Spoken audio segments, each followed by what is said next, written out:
culture? I mean, was the culture broken, or what do they mean by that? You always have to work on your culture.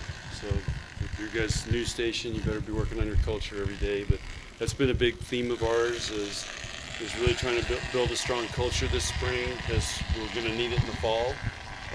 We had 4 players leave. We're adding 2 more players. We added 2 freshmen. So this is a great time to spend time on it, because you really don't have time in August, and then once the season starts, there's just not a lot of time to do it. So, and the other challenge for us this year is we're going to have potentially, we got to have 8 players gone with USA teams. So that means over half our team won't even be here for part of the summer. So they can't work on it when everybody's gone. So we just tried to make an emphasis of it. We've come up with cool things. You see the chains hanging in there, and it's one of the fun things about coaching is coming up with new things, new ideas, and continuing to try to strengthen our team and our culture, and so we can be great. Who kind of came up with the chain idea?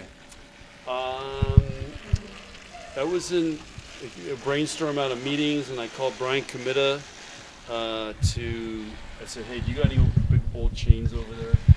Like ship anchor type chains, and he came up with those 2. So I don't know where they came from or where he got them from, but and then the team, I don't know, they tell you about the links. Yeah, so they're working on building their own chains.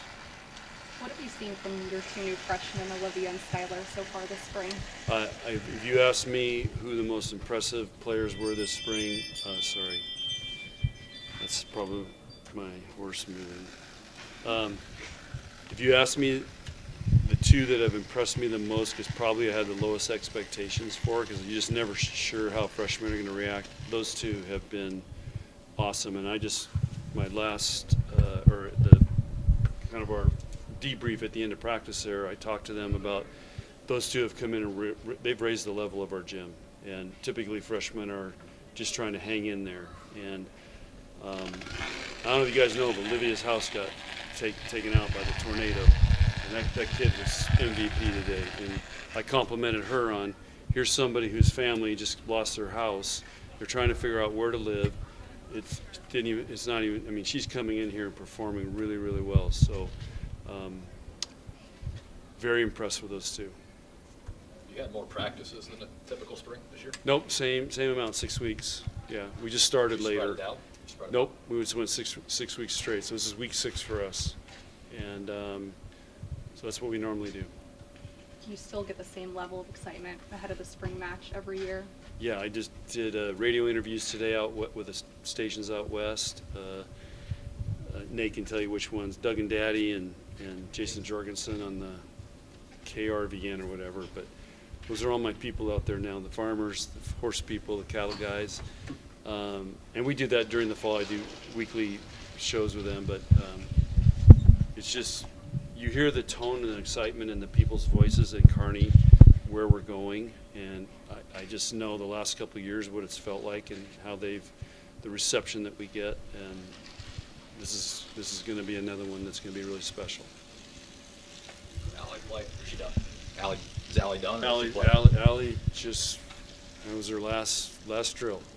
So that could have gone good or bad. How would you say it's gone? Awesome. Allie and I are, and her teammates, they're very close. She's, we've had a great relationship, her whole career here, and so there's nothing but mutual respect, and I want her to stay in touch and still feel, part of Nebraska volleyball. Everyone available for the match on Saturday? Uh-huh. Harper going to play?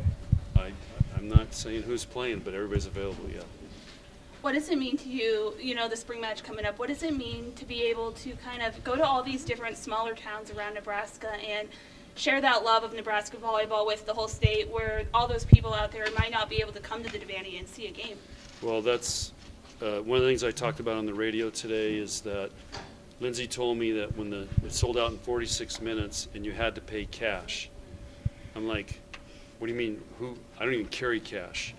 Who does cash anymore? And the reason behind it was they wanted to make sure that people in Kearney would get tickets. Because if you do it online, people from everywhere can get tickets, and limit the number of opportunities for the people that live in the Kearney area. So that just tells you right there, it's going to be locals and that means a little more to us, and it will mean a lot to them. How can you challenge Merritt to keep raising the bar when she's already set such a high standard? Easy. That was the first talk we had. It's after Beach got over, was how do you go to the next level? And she's definitely gone to another level, and she wants to be great. She's is coachable. We've worked on some things, and I've seen a huge difference in her. So it's not easy, and when you do that, you have to be willing to stay with it, even though you may not feel like you're making progress. Whereas the freshmen are feeling like every day they survive, they're making progress, and so it's a tough thing. But mentally how to approach it, and you know, her and Lexi are both in the same boat. First team All-Americans, and how are you going to go? And then they got a lead too, so it's not easy. But both those guys have done a great job. What's the mindset like? You know, after the result you guys had last year, falling in the national championship, what's the mindset been like from the team coming into these spring practices and then heading in the fall? What's their mindset like? Is there like a little bit of unfinished business? Are you guys not thinking about that? We're just worried about the next play. That's all we worry about. So can't worry about the pass. It's how are we going to get better the next play, and are we going to max our team out? That's our whole mindset. How was the concert the other night? Awesome. He's the best. I saw you up in the suite. You were jamming out. You were having fun. Yeah, it was. We had a great time. That was our team. Last year we did the branding and the horses and everything, and this year it's a great story because when he was here in Lincoln, it was the night before the stadium match. So they had interviews and stuff with ESPN and Big Ten Network. I got 2 tickets last minute to go and took Lauren, my daughter, and we had a great time. And I just said it's the best concert I've ever been to. So they were just mouthing off the other day, like, Coach, get us Zack Bryan tickets. You know, can you get us into the concert? Can we go? Can we take the day off? And I'm like, when is it? I didn't even know he was here. And they go, well, he's in Omaha Monday, Tuesday. I go, okay, let's see. So we scrambled around and found a way to get in there, and it was an awesome concert. And so it was a great bonding time for our team. And the problem is that we probably took, you know, hundreds of pictures, and it was really fun. Who's got a better rendition of Revival, you or Coach Rule? Oh, we do. We actually made our own Revival, and I talk about our players in it and how they're here to prove it.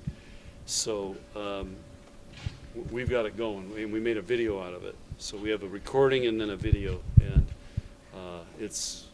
blow Matt Rule away, football away. They can't even dream of that. So. Was it special to kind of see that song with the players there and share that moment with them? Well, that's why you saw they captured that, because I play it all the time.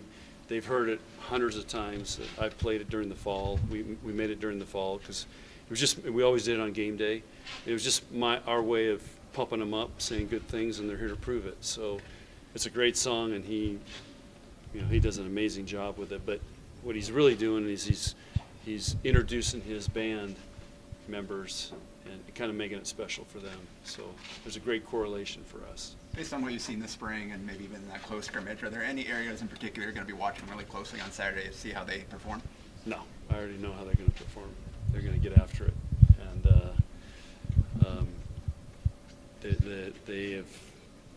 they've improved in every area of the game this spring. So I told them I'm not sure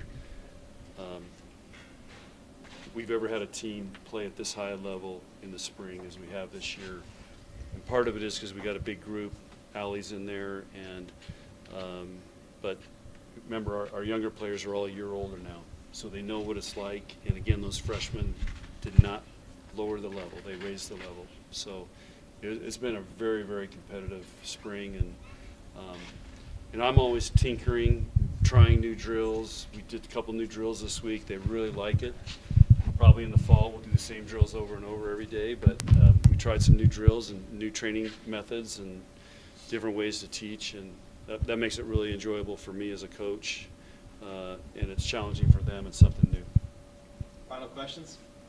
And then from a coaching perspective, what changes have you made for the new rule in the next season with the NCAA double contact rule? There was a ball, so I blow the whistle in our practice. Lindsey Krause set an awful set today, and I went, like that. Can't blow the whistle. If it's a second contact, anything goes. So, and it was as ugly as it can get. I went and stopped it.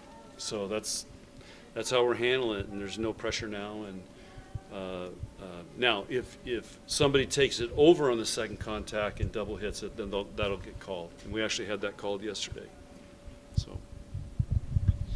All right, thank you. Okay, guys. Thanks, Coach. All right. We're gonna bring it.